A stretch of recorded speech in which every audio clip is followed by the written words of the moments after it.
नमस्कार, सुस्वागतम, वेलकम, अभिनंदन। मैं हूं आपके साथ आपकी अपनी होस्ट डॉक्टर वायरा की। आपका स्वागत अभिनंदन करती हूं आपके, मेरे और माता रानी के इस खूबसूरत से यूट्यूब चैनल पर। ओए होए, कैसा है मेरा ये संसार, दिन दुगनी रात चौगनी तरक्की करे, माता रानी की असीम कृपा पर बने रहे। ओए होए, बात करेंगे नारद जयंती की। 2 मई दिन है शनिवार का। क्यों मनाई जाती है नारद जयंती? लेकिन कार्यक्रम की शुरुआत हमेशा की तरह बिलीव इन कर्मा।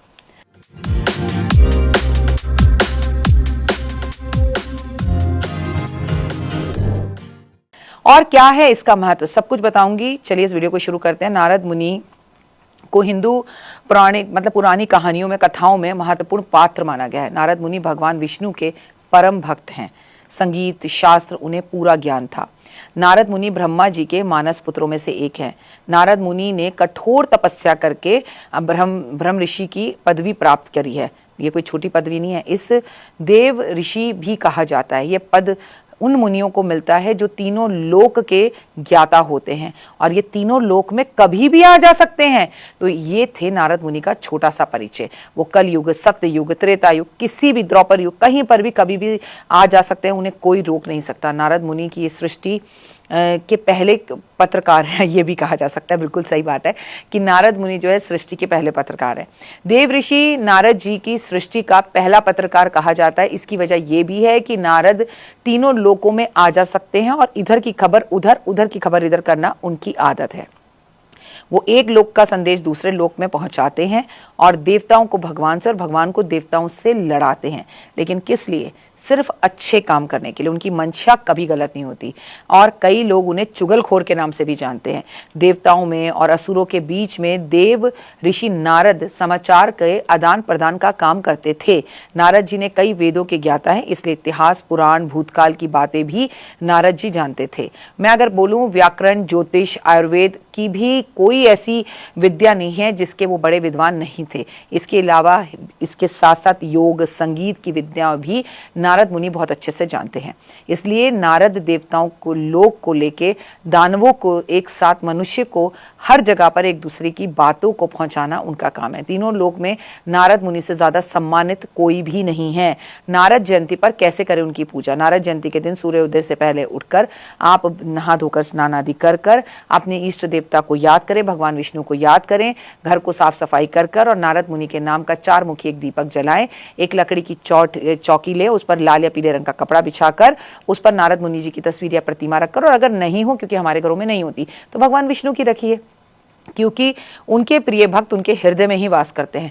घी का दीप जलाकर, धूप अगरबत्ती जलाकर मिठाइयाँ अर्पण करिए, भगवान विष्णु की आरती करिए। इसके बाद भूल चूक के लिए क्षमा मांगिए और भगवान से कहिए कि वो आपको आशीर्वाद दे। नारद जयंती पर ये काम जरूर करें। नारद जयंती पे शुभ पावन अवसर पर भगवान श्री कृष्ण किसी भी मंदिर में जाकर बांसुरी अर्पण करना, मोरपंख अर्पण करना आपकी सभी मनोकामना को पूर्ण करता है।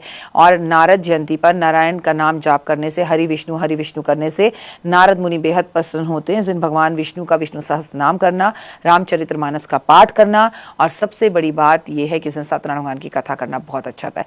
प्यासों को पानी पिलाना चाहिए। मान्यता है कि इस दिन विष्णु जी की पूजा के साथ साथ लक्ष्मी जी की पूजा करनी चाहिए। श्री सूक्त और गीता का पाठ भी करना चाहिए। अन्न वस्त्र का दान करना चाहिए।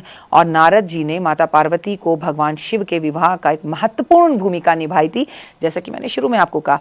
तो इस दिन रामचरितमानस, शिव पार्वती विवाह की कथा करना और उनकी गाथाएं करना, क्योंकि माता पार्वती का भी विशेष आशीर्वाद नारद जी पर है। माना जाता है इस दिन ब्राह्मणों को भोजन कराना बड़ा ही फलदायक होता है, और जरूरतमंदों को दान दक्षिणा देना बहुत अच्छा होता है। और ऐसा भी कहा जाता है कि उनका हथियार नहीं, वीणा थी उनके हाथ में, और वीणा वादक माना जाता है। देव ऋषि वीणा बजाने में माहिर थे। उनकी वीणा की ध्वनि देवता, ऋषि, मुनि, स्वयं भगवान विष्णु को मंत्रमुग्ध कर देती थी। माना जाता है कि स्वयं संगीत की देवी माता सरस्वती नारद की संगीत की शिक्षा दी थी। इस वजह से ही नहीं, ये वजह एक और भी है कि नारद मुनि ने कभी भी इसी वजह से विवाह नहीं किया। नारद मुनि ने आजीवन अविवाहित रहना चाहा और भगवान की भक्ति करनी चाहिए। नारायण नारायण ये किया। बचपन में तो आपने देखा ही है उन्हें, और ऐसा कौन बच्चा है जिसने उनकी एक्टिंग नहीं करी या स्कूल में कभी उनका करेक्टर नहीं किया। इसलिए उन्हें विवाह नहीं किया। पुराणों के अनुसार इस दिन ब्रह्मा जी ने नारद जी से विवाह करने की बात कही थी, लेकिन नारद मुनि ने इनकार कर दिया था।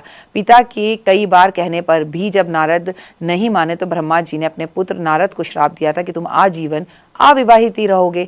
तो भैया इस दिन अगर आप उन्हें एक वीणा अर्पण करते हैं तो इससे आपका मान सम्मान प्रतिष्ठा बढ़ता है।